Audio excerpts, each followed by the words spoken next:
You're listening to the Sisters in Loss podcast, a faith-based grief and loss podcast for Black women, where you will hear stories of miscarriage, infant loss, stillbirth, and infertility to learn there is a testimony in tragedy. You will learn how to heal, gain clarity, find hope and peace, and turn your pain into your purpose after loss. I'm your host, Erica M. McAfee. Today's episode is brought to you by the From Grief to Foundation course. This 4-week course begins February 6, 2018. It is for those who are wanting to start a nonprofit organization in honor of your angel. This 4-week course goes through how to start your nonprofit, identify your target audience, developing your nonprofit name, meaning, vision, and mission, your structure, how to get your EIN number and get that 501c3 status. We also go through how to manage your social media as a nonprofit. There's some email marketing techniques, easy graphic designs, and then we also go through how to sustain and get that money. What should you be doing for your first fundraiser, your actual signature event that you put on every year, and then how are you measuring and demonstrating impact? This course is for you if you have been thinking about starting a nonprofit but don't know where to start, and you want some structure and some guidance on the exact steps you need to take to set the nonprofit up and to ensure that you are growing your following around your nonprofit. Once you purchase the nonprofit, you will have immediate access and lifetime access to the courses and the modules. And it is a live course that we go through each of the different topics every week live starting on February the 6th.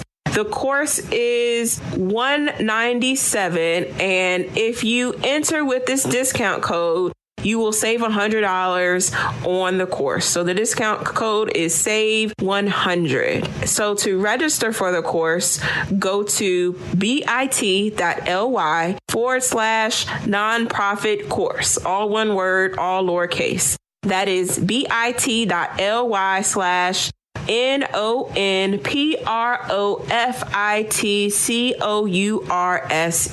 This will work up until January the 30th, 2019. So go ahead and get on it and make sure that you register from the From Grief to Foundation course. I hope to see you all in there. Welcome to episode 81 of the Sisters in Loss podcast. In today's episode, we have my best friend from college, Amber Smith St. Louis, on the podcast. And one thing I realized throughout this journey, the hardest part of going through a miscarriage or infertility is really not having friends who can relate to this experience. How many of you have had to distance yourself from friends, or friendships ended or shifted as a result of your loss or infertility diagnosis? Well, that was not the case for me. I have been blessed with some amazing friends who have stood by me and just was there during my losses. And now I'm doing the same for them and supporting them through their journeys as well. So when my best friend reached out and said that she wanted to share her story, I was so excited for you all to just come into a normal girl chat with us. We were sitting and chilling on a Friday night. So this is a 2-part series because we talked for so long. I'm going to break it up into 2 parts. So you'll hear the first part this week, and then you'll hear the second part next week about her journey, and then how she really supported me through my losses. And she told some things that I didn't even know about during our conversation. So me and Amber have been best friends for over 15 years. We met in college at Virginia Commonwealth University in our first chemical engineering course. She will go into detail about how I did not. We were not feeling her at first. first. But we just have girl chat in this episode, and we really talk about how our friendship really has just evolved over the years through ups and downs, through, relationships in college, to both getting married, to now trying to start and grow both of our families, and how we have supported each other through those times, and then how we're supporting her now in her new season as she's trying to conceive after a miscarriage and an endometriosis diagnosis. So this episode and this 2-part series is for you to listen to. If you have a BFF or girlfriends and you just want some inspiration on how I have maintained my friendships throughout my losses and my own personal infertility journey. So here is my BFF, Amber Smith, St. Louis. So you see where I live. So that's we was moving. We were making moves. Yeah. We were here for it. And so we get to the hospital and they call me back. So now I'm really hungry. Girl, they didn't even start that surgery till like 1 o'clock. This time I was awake when they rolled me into the OR. Yeah, I hate that. Listen. Oh my God. Do you know what they do? They put your legs in these stirrups that are hanging from the ceilings. Yeah. Like, it is so barbaric. You're just kind of like, so my leg is going in there? I hate that. And as soon as I had that thought, I was gone. And I never saw him again. But sometimes all I think about is the fact there was like just this chain hanging from the ceiling. That's so traumatic for me. The legs are literally, it's not, you would think like, wait, are my legs just open? No, honey, you're open and up. Because they just need all access. Like, they just all up in and whatnot and what have you. So we go through the second procedure and we did do an ultrasound after the second procedure? I think she did. Oh, okay. Yeah. No, not after the second procedure. Okay. Excuse me, because this is Friday. Right. Friday means we're officially in the second day of week 3. Right. So we're into week 3. After the second procedure, I get home. We leave the house. I was hungry. You gonna feed me. We stopped at Mission Barbecue. I don't know if I ate it all or not. I know I was hungry, and then it was our weekend with Ladybug again. Because now we're going into the 3rd weekend now. Yes. Of this. So he goes and gets her. So this time, after 2 procedures and 2 rounds of the pills, we now have the normal recovery from the miscarriage, right? So you have the normal flow and all of this stuff. And then they tell you, I read that you should wait at least 1 cycle. Mm-hmm. Well, they told me to wait 2. Mm-hmm. So I don't know if that's normal or not, but they said to wait 2. Because of your endometriosis, you think? Or? Well, they said it was so that they could time it properly. So I guess because you think about like you just had a miscarriage, so you have your normal, you have your miscarriage situation, and then you have your first cycle after. Right. But they kind of flow together a little bit. They do. You're right. And so they said to wait for the second one because then you could actually count exactly when it happened. Yeah, the 30 days. Right. Your first cycle could come right after, right. Or it could come 3 weeks after, So if you give yourself legit the full cycle, which means that whole thing doesn't count, but the next full one, and then the next one, start. Right? Yeah. So of course, my husband, being active duty military, was not here. So he was home, and then Florence happened. And Florence happened right when I was supposed to be ovulating. So we missed out on that opportunity. I was so pissed. Mm-hmm. So we only had October before he left for this 3-month patrol. Now he's back out. And so, now I'm back on regular cycles, but they're starting to get bad again. Like that one in 2013, November 2013, where all of a sudden I was like, what the heck? Why is this happening? Mm-hmm. So we're getting back to that level of pain. We're at the, oh my God, how am I going to make it through the day pain? Okay, let me go find that. I know I got pain meds that are stronger than ibuprofen around here because I don't ever use them. So now I'm like, okay, well, I'll take half of one at night so I can sleep. And I'll just deal with the pain during the day. Because, again, she's not going to be addicted to opiates. So in November, I went to my doctor for my annual physical, and we talked about it. I was like, look, I can't do this, and he's going to be gone for 3 months. So I don't want to suffer through 3 terrible cycles, and he's not here. I'm not going to be able to get pregnant. So what can we do?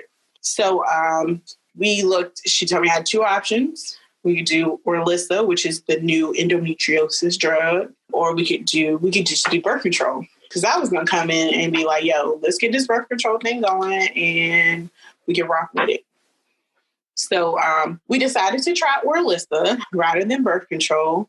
And so basically, in a very layman term way of putting it, and basically it's supposed to make your body, to me, feel like you're going through menopause because it stops the estrogen production. So therefore, you don't have a cycle. Some people are lucky enough to not have a cycle. I was not that lucky. Actually, mine was longer. Still mad about that. But it's supposed to help. So it was less painful. But there's some side effects. Hot flashes, difficulty sleeping. I didn't have any of those. One side effect that really worried me was the depression and suicidal thoughts.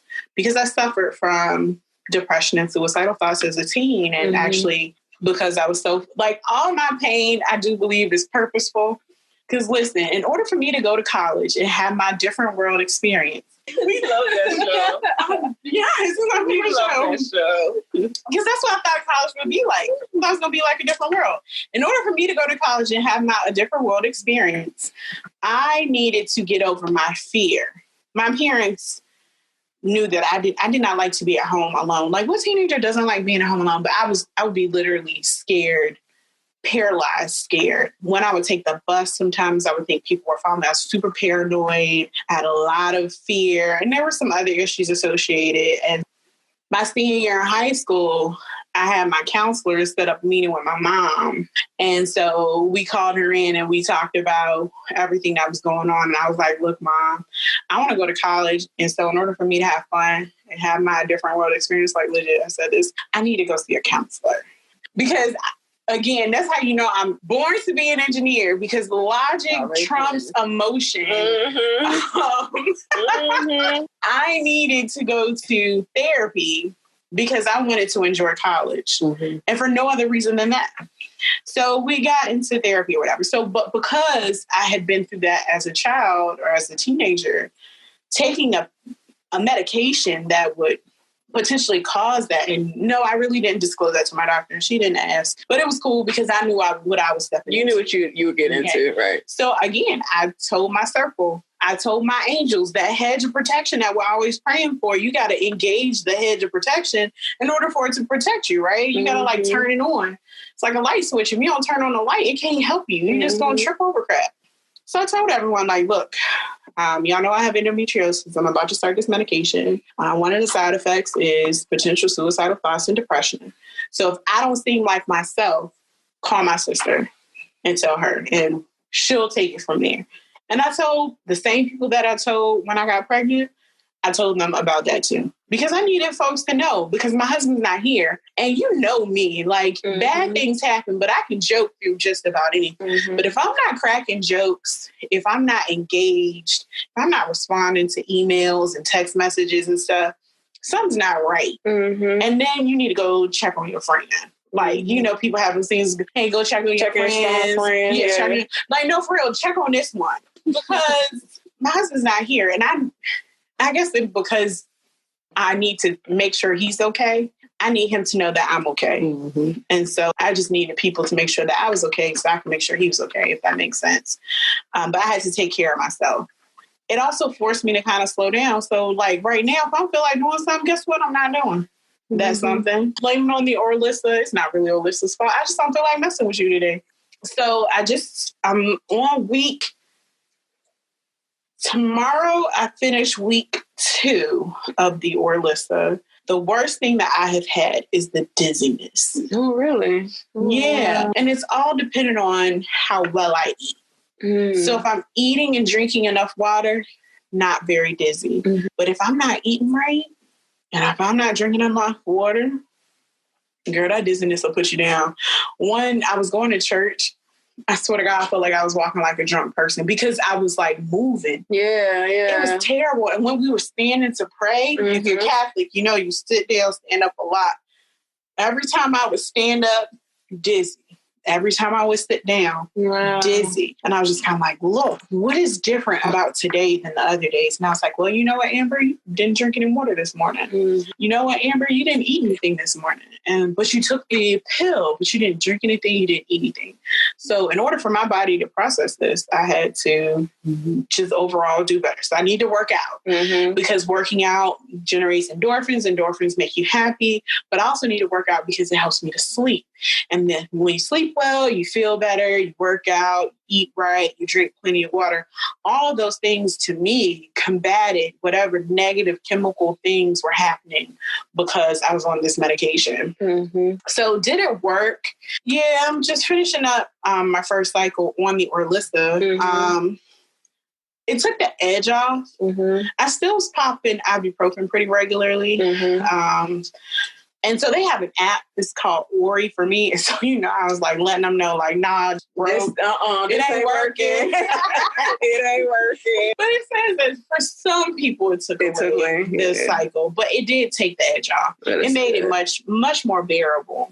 But it did give me that extra day. And I was a little bit hot about that extra day. I'm still mad. I took that as a personal offense. But luckily, my husband will be home in like a little over a month and some change. Mm-hmm. And so the plan once he gets home is to switch to whatever the new medicine that replaced Clomid. And it starts with an F. I can't think of the name. But it replaced Clomid. That's all you need to know. The new medication that replaced Clomid, when he gets home, we'll do that. Okay. And so the risk of multiples, because I did look at that, it only increases like 2 to 4%. Okay. But I guess it's 2 to 4% over your chance of already having multiples. Right. Since I don't really know. I know multiples run in the family. My grandmother, she had a pair of sisters that were twins. And my sister hasn't had any kids yet. And, well, for brothers, it doesn't matter. It's all on the woman's side. Yeah. So my grandmother is looking at either myself or my sister to pop out twins. And I'm like, it took me a long time.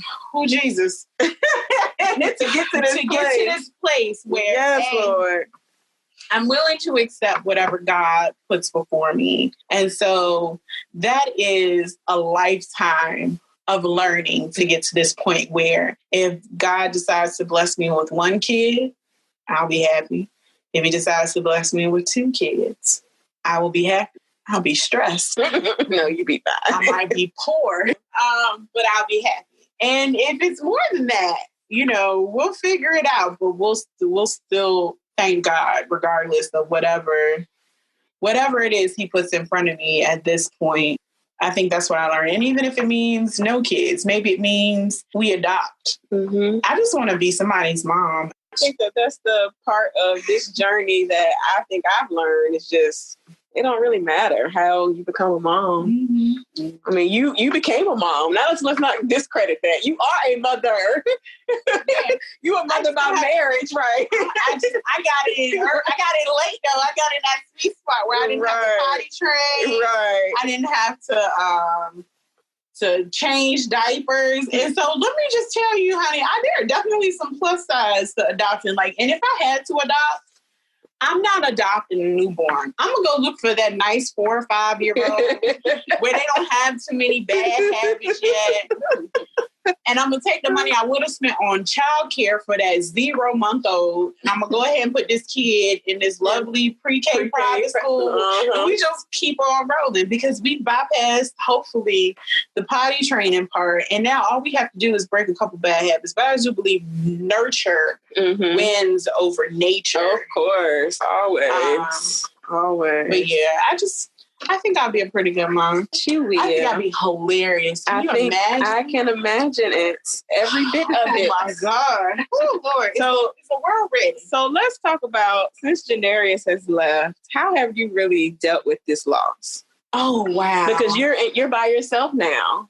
Yeah. So December 15th was the due date. Mm-hmm. The estimated due date. Mm-hmm. So Janetta goes back to her. She's my big sister. Mm-hmm. Whenever it comes to something that's challenging my fate, I lean on her heavily. And so initially, you know, I didn't really talk about it because I couldn't talk about it. I couldn't talk about it without crying. I know. And you know, I don't like to cry. I know. It takes way too much energy. And so, but it's necessary that you do have to cry it out.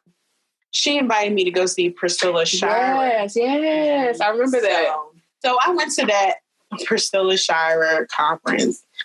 So Janarius left. He was gone for 45 days when that happened. Oh, yeah. I didn't feel like, honestly, sadly, again, because I'm just so detail-oriented. When I first started working at the shipyard, a chief died on the boat.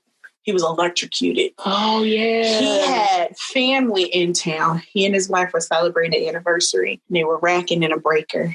And he was electrocuted and he died. And he wasn't focused. He was distracted.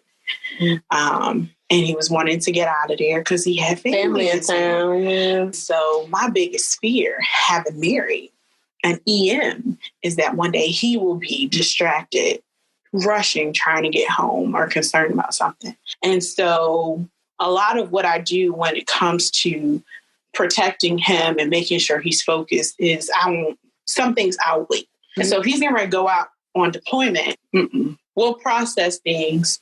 And that's the tough part about being a military spouse. You can't tell your spouse everything as soon as it happens. Some things you really do. You have to put country over self, right? Because I need you to be out here protecting us, doing what you need to do to make sure that the boat is moving wherever it needs to move. So I knew that 45 days was coming up. And so I just packed all that deep down. I'm not saying that will work for everyone, but that's what I felt like I needed. So once he left, I cried when he left. When I dropped him, every time I cried in the car. Usually just a couple tears, but this time it was like ugly cry. I cried when I got home. I always say my car is my prayer closet. That's why I do the most crying too. I cried on the couch. Mark was looking at me like, what is wrong with this lady? I cried and cried and cried and cried. And so when I would get to work, of course, hey, it's me, because to me, that wasn't the place to process. So anyway, I went to that conference.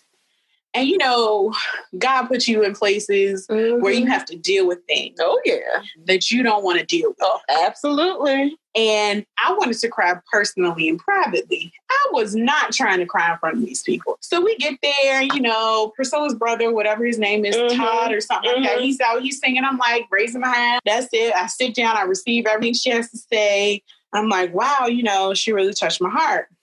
And so I was driving. Janetta's sister, Tracy, she leans over to me and she's like, so what'd you learn, Amber? And I was like, oh my God, I hate it when people do that. Now I got a song.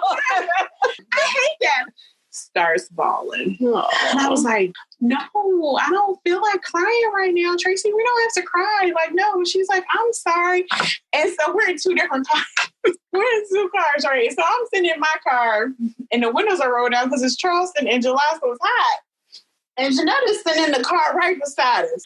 And this is Janetta. She's looking like, friend, why are you? And I'm like, stop. Oh my God. So Janetta's like trying to listen. But she got people in the car. She's not even in this car. I'm like dying laughing. I'm like, I know it's killing her that she can't be a part of this conversation. So when we get to the restaurant, she's like, are you okay? I'm like, yeah, your sister just got me. She just got me. I was like, oh, whatever. So then the next day, because it was like a day and a half, you go in the evening, Friday evening, and then you got Saturday morning. And so Saturday morning, I went and got one of her books or something. And they were getting ready to start the second half. So I fell asleep on the first half, but the second half, I was like, all right, I'm awake. I'm going to receive whatever else is left, and I'm going to take it home, and I'm going to apply it to my life like a good Christian woman. And so here comes her brother out singing. I can't even remember the name of the song. But you know, when something in you can't, I can't sit through this. I have to stand. I have to stand. So I stood up and I'm sitting there and I'm like, tears are kind of rolling down my eyes. I got some popcorn in my hand. So I'm clutching my popcorn and I'm just rocking from side to side, just soothing myself, just rocking myself like I'm a baby. Then I'm kind of like, nope, that's not it. So I put my one hand up and I'm just like, I don't know if it was like an active prayer moment as much as it was a moment where you're just still. Mm-hmm. You're just still. You're just feeling whatever it is that is paining you. You are feeling it. And that's what God wants for you right then in that moment. Holding the popcorn, I got my left hand up, and it wasn't enough. It was not enough. So I'm kind of like, dang, but the popcorn. So I'm really worried about this popcorn. This is one of those moments where God is calling you to praise him. Mm-hmm. And that praise that he wanted from you was something you could not do holding on to anything. Mm-hmm. So I literally had to let go of everything. I had to let go of pride. I had to let go of ego. I had to let go of not wanting to cry in public. I had to let go of everything. Just like everything that I had been holding on to, everything I had stuffed deep down. Mm-hmm. This was my moment to release it. Mm-hmm. And I can either sit there holding on to all of that and this daggone popcorn, or I could just hold my hands up and let God take care of it. Mm-hmm. So I'm holding my hands up because I don't want to, I don't feel like it's appropriate to just stop and put the popcorn down. Right. But again, them angels, right? Mm-hmm. So I'm sitting here and both hands up, my head is down, and I'm just crying. I'm just crying. And all of a sudden, my hands were free. Mm-hmm. And it was more than just metaphorical. I mean, it was more than physical, right? Oh, yeah. Because someone took the popcorn out of my hand. Right. It was free because I had actually let all of it go. Mm-hmm. And I just cried it all out. I literally had never felt that before. Like, I'd never felt like that in that moment before. Mm-hmm. And I was just standing there. I don't know how long I was standing up. Mm-hmm. I don't know. People were putting their hands on my shoulder. Mm-hmm. It was just one of those moments, like where you have literally angels around you. Mm-hmm. I was in the place and I was in the right time. I was in the right frame of mind. God had broken me down just enough to teach me that lesson to trust him and just let go. Mm-hmm. Just let go. And so, I stood there for a long time.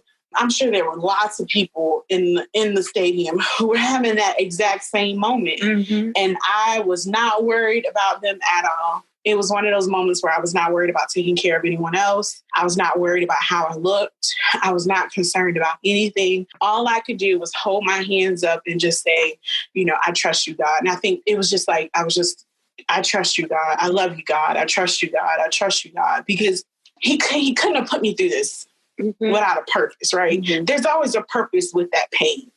The ability now to tell people that I love, yeah, I had counseling when I was a kid. It's not a big deal. You should go get home too. Mm-hmm. Purpose for that pain and the miscarriage and all of the experiences. There's purpose for that pain because it took me a while, but I'm able to speak on it. I know someone else who had a very traumatic loss, just like you, Erica. And I was able to tell her, not only do I know someone who went through that, I experienced the loss too. Mm-hmm. Don't give up.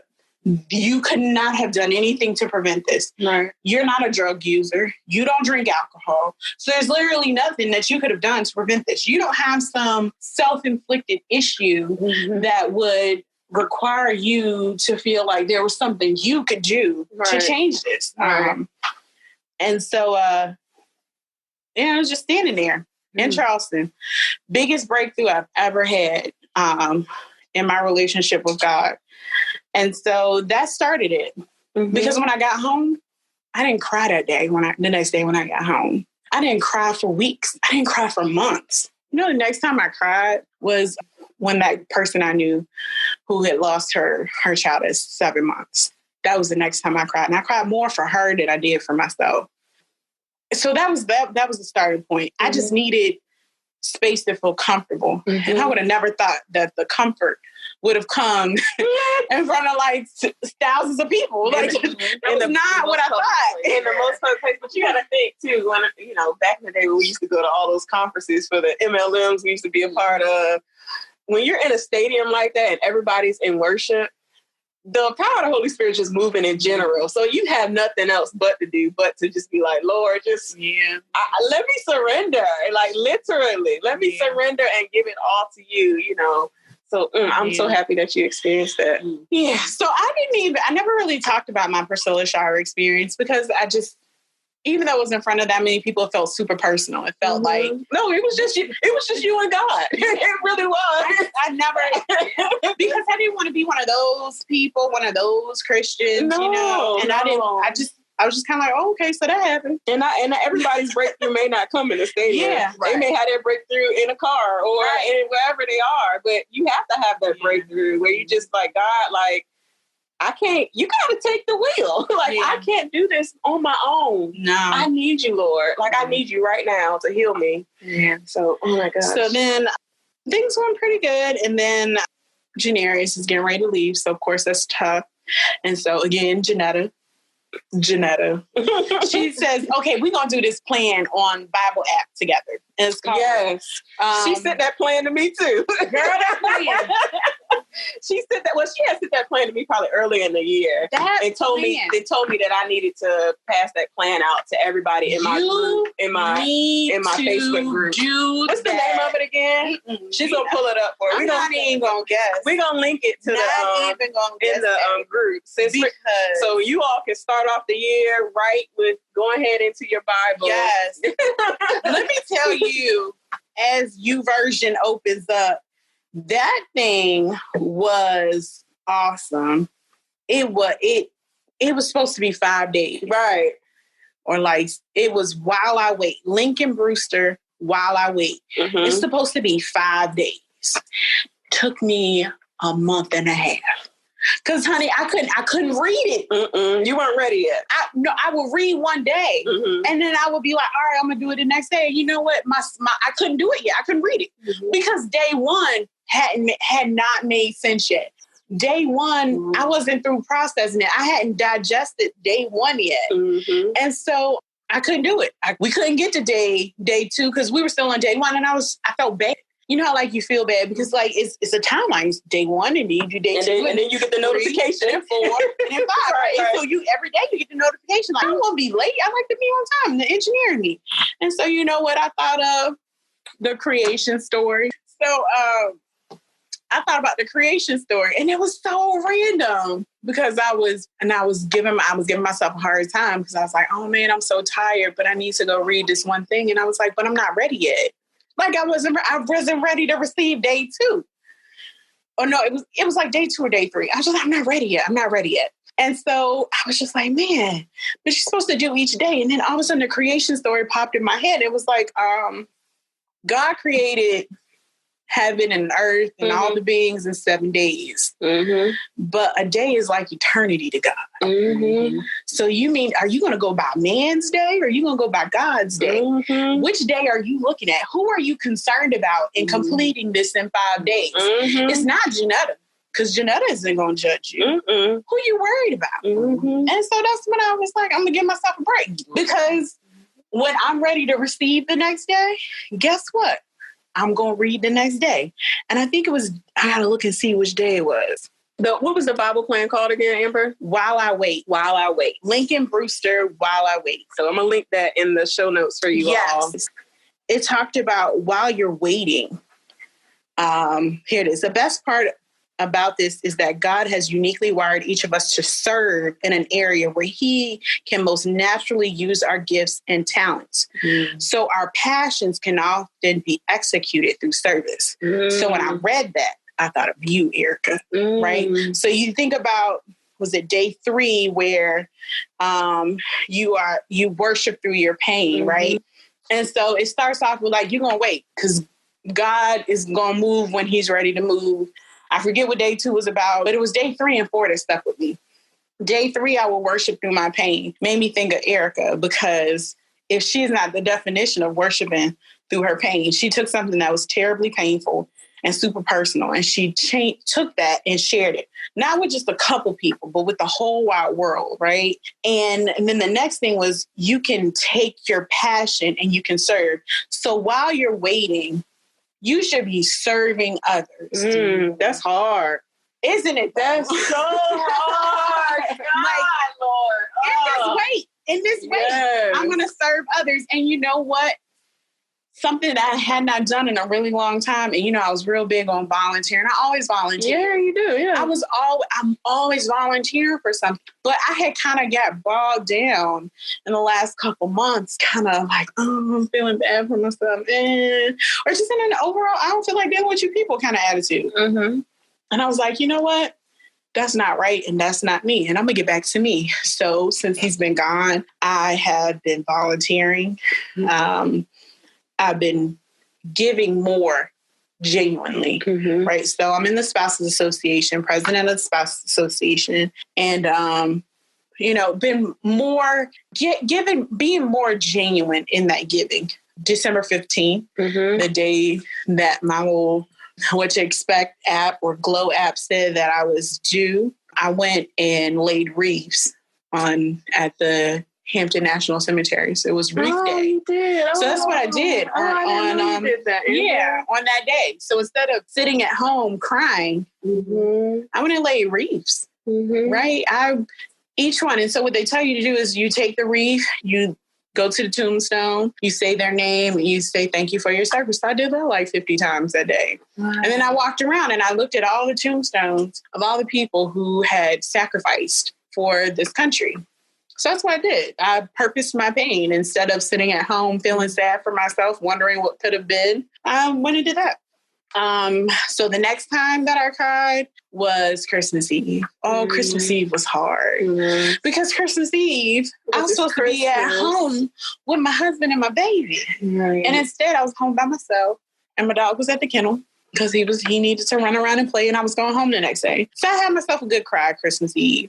And you just kind of, okay, that's done. So what we're going to do next? I wrapped my gifts and worked on Christmas gifts and just kind of moved on. And I think that's kind of just how I've gotten through it. My husband and I, of course, we've talked about it. He's okay. He was like, I was ready to move on that day. Of course. Yeah. Because you didn't have to deal with the pain. It's easy for you. I shouldn't say it's easy for you, but it's a little less challenging when you have to deal with the physical part of it, right? The physical part of it. So, but that's kind of it. It's this while I wait thing, man, that thing moved in my soul. And I'm trying to remember what the last thing said. And I was just kind of like, I got to tell people, here it is. Transformation is a process and waiting is a prerequisite. On the other side of transformation lies strength, perspective, and a newfound confidence. When we allow God to transform us through the wait, we are forced to trust him in new ways. We are forced to give him the reins and give him space to do what only he can do. Sometimes the purpose of the wait is the transformation that takes place during the wait. Once his promise is fulfilled in his way, we're able to look back and see that we are all better for it. For we often come out of the wait looking a little more like Jesus. As we wait for God to move, my prayer is that we won't lose sight of the fact that God is already at work on our behalf. He's working in ways we can't see and places we can't fathom. And I just thought, transformation. I mean, transformation, the purpose of the wait is the transformation. If I weren't forced to wait, would I have appreciated motherhood like I will appreciate motherhood when I achieve that awesome thing? Or will I be like, nah, checked, right? Is it a check on my list of things to do in my life? That list of things that I wanted to accomplish by the time I was 25. That list that Michelle Obama also talked about. Yeah. Or is it a gift that God has to give me and a responsibility that I have to accept and appreciate? I don't think I would appreciate it. I would hate to say that, but maybe not. Maybe I wasn't ready. I wasn't genuinely ready. I was excited. I was excited secretly. I don't want people to know that I want to have a kid. That's not, no. Now I'm here to tell you, yes, I cannot wait. I'm going to receive whatever God puts in front of me. Be it the one that I have, one more, two more, oh God, three more, whatever it is though, I'm going to receive it. And so, the scriptures that they reference, Philippians 2, and because I'm Catholic, I read the Catholic version of the Bible. It says, for it is God who works in you, both so as to choose and so as to act in accord with his good will. So what I wrote at the end, because, on the Bible app, you can write comments or whatever. Right. And I was like, this just about moved me to tears. The purpose of the wait is the transformation. And with each transformation, we come out looking more like Jesus. Like, if that doesn't just, oh my God. God, is this really why you had me waiting? Yes, this is why I need to get to work. I need to actually serve people. Yes, get to how hard that is. You gotta get out there. You gotta pray for people that's pregnant. Like, genuinely pray for those people. Genuinely support them. Like, so we so phony, man. Yeah. We so phony. Okay, we are phony. Oh, girl, I'm gonna pray for you, and don't ever say a single prayer. I get on I have a list. Like, let's pray right now. I have a list of people I pray for on the daily. I talked about how I had to take this whole 5-day study in pieces. Right. Because I wouldn't have been able to digest it. But I think what I walked away from, and I've started this right around when Michelle Obama's becoming, started getting hot, right? And I was like, man, Michelle had issues too. Mm-hmm. And I was like, dang, you know what? I laughed. I literally laughed when I saw that on Facebook because I was like, yo, I'm in good company. We in real good company, right? So if the challenge that comes along with living your life and waiting till later to have kids means that you're older, you're wiser, and you're more open to receive that blessing. If that means that you got to wait a little bit longer, I'm open to that wait. Mm-hmm. Because to me, at 35, as a mother, 40 as a mother, two very different versions of myself. At 34, approaching 35, I'm trying to figure out what this 35th birthday is going to look like. We're going to have to get it on the podcast. We ain't got much time. We're going to have to take it over from Mr. Janelle. We can tell him write the check. Girl, good luck with that. But, I'm a happier person. And I swear I laughed so loud. I was like, oh, I'm in good company. Michelle Obama, someone else I want to meet. Ali Wong, someone else I want to meet. Beyonce, I want to meet. Janet Jackson. All these women who awesome and successful in their careers. All look just like me. Well, except for Ali. Ali don't look just like me. No. All of these women who are strong and fierce and intelligent. We all had that same struggle. So it doesn't matter what happens. No matter what my struggle looks like, I know I got my hedge of protection around me. I got my angels. I have my friends. I have my family. I have role models to look up to. So you're not alone. And I think that's the hardest part for you to kind of overcome, no matter what your difficulty is, if it's pregnancy, rape, if you don't even know what's wrong with you. Sometimes you don't even know what's wrong with you. You don't have to be alone and not knowing. If you can reach out. And if you got a strong friend and you haven't spoken to him in a little while, you should talk to him. And it doesn't have to be, hey, you doing all right? Because nothing is more annoying to that strong friend. As a strong friend. Hey, you doing okay? Well, Papa, if I wasn't, you think I'm going to tell you? Like, that's just going to be the first thing out of my mouth. Well, girl, no, that's not really it. Because that type of personality, we're the type of people who want to take care of other people. So in order for us to kind of open up, you're going to have to first give me a problem to solve or something. You got to slide a mass energy balance in front of me. Like, you hungry? You need me to cook something for you? Like, while I'm cooking, I can open up. Like, Amber, I need you to fix me some vegan something. Right. That's the most challenging part. But don't feel alone. You're in such good company. So many women have tried and struggled. Some can't ever, and some need help, and some eventually get there, and some do it on the first try. But you can't compare yourself to them. Mm-hmm. All you can do is walk your walk, talk your talk, and sing your song, even if it's off key. Just, praise God where you are. Exactly. While you wait, honey.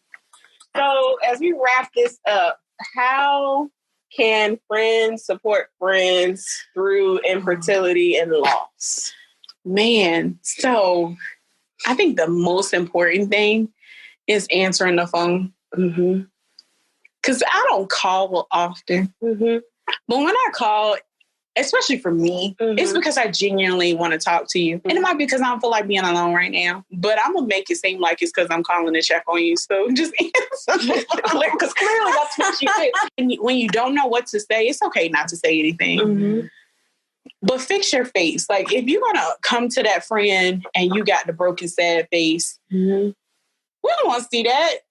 I want to see broken, sad face when I'm already broken and sad. Mm-hmm. I want to see happy face. Mm-hmm. And I'm not saying like jolly, let me see all 45 of your teeth happy, but just thankful that you're still here, happy.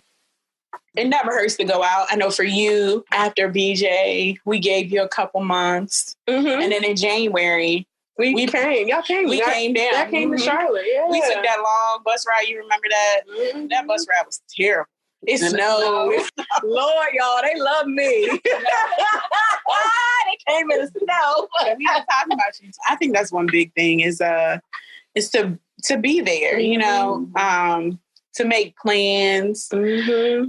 Don't treat them like they're broken. And oh my God. Well, hold on, take that back. I had to treat you like you were broken because I had came over here with Maxwell. Do you remember that? After your second one? Janaris didn't want you in the house by yourself. Oh yeah, you did come over, didn't you? I don't remember that. Yeah. And you were taking pain meds because Alexa was here. And you didn't want Alexa to see you in pain. I don't even remember that. You don't remember that? It was that time. Well, yeah. Yeah.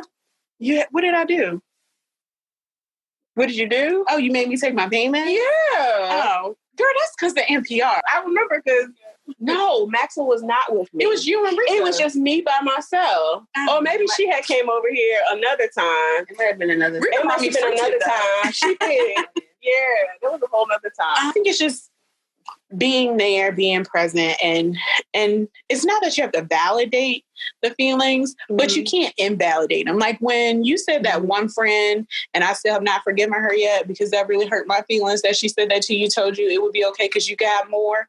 And I was just like, oh no, heifer didn't. Like I couldn't come to BJ's funeral because again, I know when to put myself in situations and when to not. That's one of the great things about growing up. If someone had said something like that to you in front of me, I would have went slam off on them. And so when you came and you told me that, I was like, really? I'm about to call her because I got her number. I was truly hurt. I mean, because I could not believe that someone would say that out their mouth. Yeah, so insensitive. But I had to realize that not everyone knows what to do. And some people aren't comfortable just sitting there. We can just sit and watch TV. We don't have to talk about it. No, not at all. If I'm not on any medication, honey, we can sip and drink this good. But I think prayer and having people that you can go to that aren't judging you. I leaned on so many people, more people than I ever thought I would lean on for a situation like that. That is crazy, Amber, because that's not you. It is really not. I know. It is really not. That's not how I feel. I know. No. So that stretched you. No, girl. Transformation. It was. But now it's kind of like, I'm so glad though, because I went through that. But when I got really worried about something, like I am scared to death about Orlissa and what it says to you. Now I did read about it, of course, because I'm nosy. And I think it's important to know what you're taking. There was one case that they talked about where the woman was taking Orlissa. She had shown no signs of suicidal thoughts or depression. And then like a couple of days after taking it, she attempted suicide and was successful. Right. So she had no previous anything. And then all of a sudden, So it could have been that she didn't report it. Right. Because she didn't want them to judge her. Right. Or it just kind of happened that way.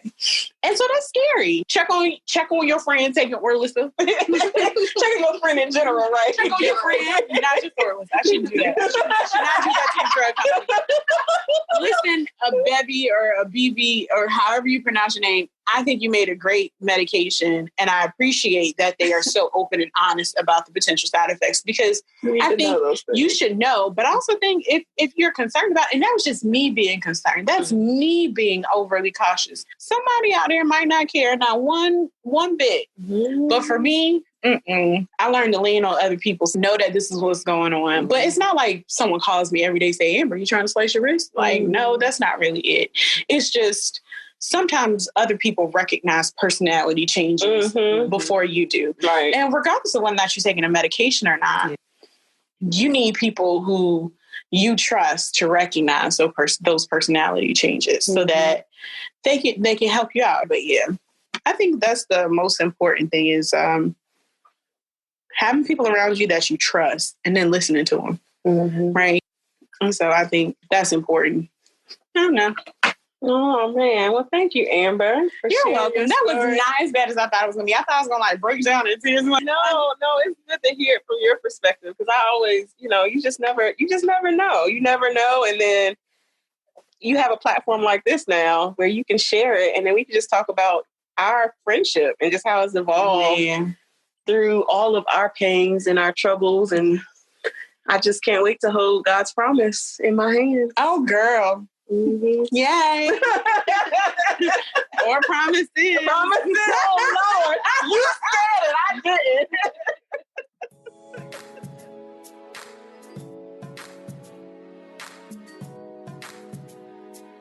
Thank you so much for listening to today's episode. I pray that this show was inspirational and a blessing to you. For show notes, visit ericaandmcafee.com/podcast. Please join us in our offline discussions in our private Facebook group by going to sistersinloss.com. If you're listening in Apple Podcasts, please rate and subscribe to us and leave us a 5-star review. I pray that you all have a blessed week. Keep the faith, and I'll talk to you next Wednesday.